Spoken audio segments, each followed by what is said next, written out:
चलो देखते हैं ये वाले सवाल को। मैंने इसका डायग्राम ऑलरेडी बनाने की कोशिश की है, पहले से बना के रखा है, देखना। A rigid insulated wire frame in the form of a right angle triangled ABC is set in a vertical plane as shown in the figure। ये आपका डायग्राम सामने दिख रहा है, ठीक है, यहाँ पे भी दिया है। उन्होंने क्या बोला था, यहाँ पे एक बीड है और यहाँ पे एक बीड है, दोनों का मासेस जो है that is m and m, ठीक है, उनको चाहिए ये अल्फा, ठीक है।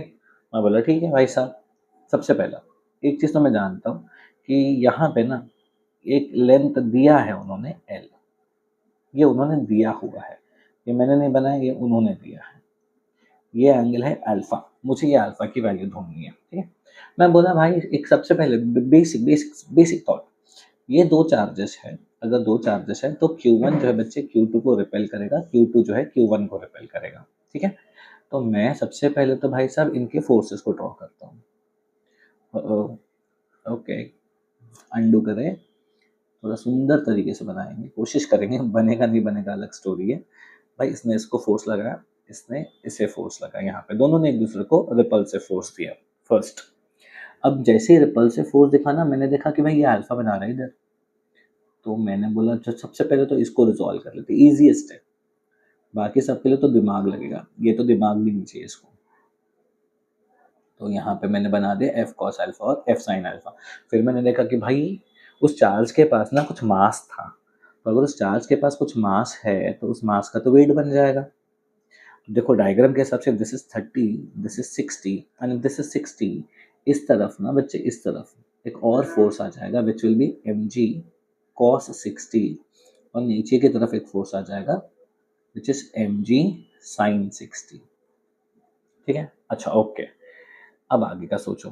भाई साहब ये एक रस्सी थी जिससे दोनों बीड्स को बांधा था, अगर रस्सी है तो बाकायदा टेंशन तो होगा ही ना, है ना। तो ज़रा मैं उस टेंशन को रिजॉल्व कर लूँ। यहाँ पे आई रियलाइज कि there is some tension, there is some tension, वैसे तो जीवन में भी बहुत है, ठीक है। तो यहाँ पे आ गया आपका टी कॉस अल्फा, और इस तरफ आ गया आपका टी साइन अल्फा। क्या कर रहा हूँ पता है, मैं एक प्यारा सा एफ बनाने की कोशिश करता हूँ, बस और कुछ नहीं। अब बीड का उस रॉड के वायर के साथ कनेक्शन है, तो उनके बीच में एक नॉर्मल भी आएगा, ठीक है। मैंने Q1 का FBD बना। अब इस Q1 के बेसिस पे इक्वेशंस बनाएंगे। देखो अलॉन्ग एक्स एक्सिस में देख रहा हूँ एक F cos अल्फा, एक mg cos 60 है और एक T cos अल्फा है, ठीक है। और सब में ना लिखा है पता है, स्टेशनरी वर्ड का उपयोग किया है, बट मतलब क्या है पता है, इक्विलिब्रियम है। और अगर इक्विलिब्रियम होता है बच्चे, then it is very obvious one, come on, क्या करना होता है, इक्वेट करना होता है। इस तरफ मेरे पास एक T cos अल्फा है, कहाँ पे है T cos अल्फा, इधर है, इस तरफ है। तो इस तरफ मेरे पास कौन कौन है, एक F cos अल्फा और एक mg cos 60, लिख लेते भाई साहब दोनों को। T cos alpha is equal to F cos alpha plus mg cos 60। मैं काम करता हूँ पता है क्या, मैं इस F cos अल्फा को उस तरफ भेज देता हूँ। So I get T minus F bracket cos alpha is equal to mg cos 60 is mg by 2। This is your equation 1। कैसे मिला, मैंने इस एक्सिस को रिजॉल्व किया, ठीक है। अब मैं ना इस एक्सिस को रिजॉल्व करता हूँ, एक और इक्वेशन मिल जाएगा, ठीक है। देखते हैं आज। I see that I have n1 plus f sin alpha balancing out t sin alpha and mg sin 60। sin 60 is √3/2, ठीक है। अब भाई साहब फिर से मुझे मिल गया पता है mg sin अल्फा, कुछ n1 की वैल्यू मिल जाएगी मुझे बहुत आराम से। देखो कुछ n1 की मेरे को वैल्यू मिल जाएगी as t minus f sin alpha plus mg √3/2। This is your equation number 1। Equation number 2 इतना तो मेरे को बहुत आराम से बड़े प्यार से मिल गया, इक्वेशन 1 एंड इक्वेशन 2। और मैंने किसको रिजॉल्व किया अभी तक, सिर्फ और सिर्फ Q1 का सोचा, राइट। अभी तक मैंने Q2 के ऊपर विचार ही नहीं किया है। अब जरा चलते हैं Q2 का विचार करते हैं, राइट। अब Q2 का विचार करने के लिए जगह तो हमने छोड़ा है नहीं, तो मैं काम करूंगा, इसी को कॉपी करता हूँ और इसमें से इरेज कर दूंगा चीज़ें। देखो भाई साहब लेट अस कॉपी यू, अगले पेज पे थोड़ा सा बड़ा होगा क्वेश्चन साइज में, बट या इट इज़ फाइन, तुम लोग स्मार्ट बच्चे हो, सॉल्व कर लोगे। मतलब मैं झूठ बोल सकता हूँ, रिमेंबर दैट। ये 60 ये सब हटा दो, सब कुछ हटा दो, इन सब की कोई ज़रूरत नहीं है हमको अब, सारी चीज़ें सब फालतू है। अभी Q1 का जो करना था कर लिया ना Q1, अब Q1 की कोई ज़रूरत है नहीं, तो Q1 रिलेटेड ड्रामा भी नहीं चाहिए। अब पूरा फोकस इस Q2 पे करेंगे, ठीक है? Q2 का सोचें। सबसे पहले Q2 एक वेट लगाएगा नीचे। अच्छे से नहीं ड्रॉ हुआ। Q2 ने एक वेट लगाया नीचे। मैं अगेन वेट इज mg, अच्छा नहीं बना बट ठीक है। दिस इज 30 डिग्री, तो मैं यहाँ पे इसको रिजॉल्व करूँगा ऐसा, and I call it as mg cos 30, और यहाँ पे आ जाएगा बच्चे मेरे पास mg sin 30। पहला स्टेप तो हो गया क्लियर, mg को रिजॉल्व कर लिया। अब इस f पे फोकस करो। If this is 90, this is alpha, this is clearly 90 minus alpha, ठीक है? If this is 90 minus alpha, this is also 90 minus alpha. अब ये 90 माइनस अल्फा है, तो उस हिसाब से सोचा जाएगा, तो ये वाला एंगल अल्फा होगा। तो f को यहाँ पे हम लोग लिख सकते हैं f cos अल्फा, और यहाँ पे मैं लिख सकता हूँ f sin अल्फा। मैंने फोर्स को एक्सप्लेन कर लिया और mg को एक्सप्लेन कर लिया। अब मैं टेंशन को रिजॉल्व करता हूँ। यहाँ पे जो टेंशन होगी t, टेंशन t पे फोकस करें। ये 90 माइनस अल्फा है, ये वाला एंगल जो है बच्चे 90 माइनस अल्फा, तो उस हिसाब से तो ये एंगल हो गया मेरा अल्फा, राइट? सो अगर मैं देख रहा हूँ टेंशन टी, तो टेंशन टी इसके साथ अल्फा बना रहा है, तो इसके साथ टी कॉस अल्फा बनाएगा, और यहाँ पे बनाएगा आपका T sine alpha. Apart from this यहाँ पे एक और फोर्स होगा N2, सेकेंड नॉर्मल, ठीक है? अब स्टेशनरी है, ये उन्होंने लिख के दिया है हमको। अगर स्टेशनरी है मतलब इक्विलिब्रियम है, तो all the rightward forces will be equal to the leftward forces, all the upward force will be equal to the downward force, alright?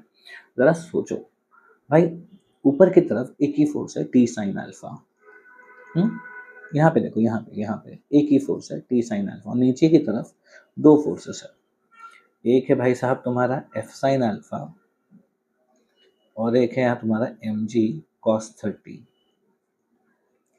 तो मैं ना एक काम करता हूँ, मैं बड़े प्यार से ना यहाँ पे हाँ वैल्यूज लिख लेता हूँ, है ना? बहुत प्यार से यहाँ पे वैल्यूज लिख लेता हूँ। कौन सी वैल्यूज लिखेंगे? √3 mg/2 की वैल्यू निकाल लेता हूँ।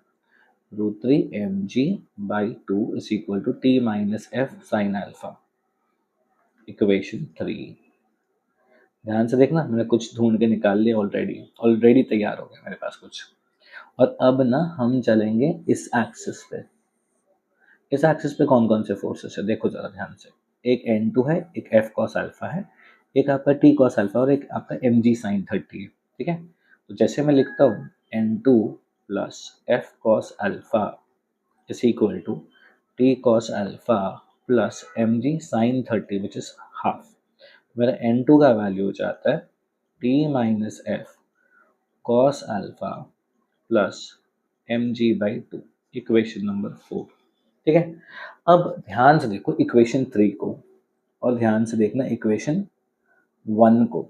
इक्वेशन 3 और इक्वेशन 1 को देखोगे तो आप ये क्लियरली देख मतलब विजुअलाइज कर सकते हो, बहुत क्लियरली विजुअलाइज होगा कि अगर मैंने t minus F sine alpha को लिया और t minus F cos alpha से डिवाइड कर दिया, तो क्या मुझे tan अल्फा आ जाएगा, है ना?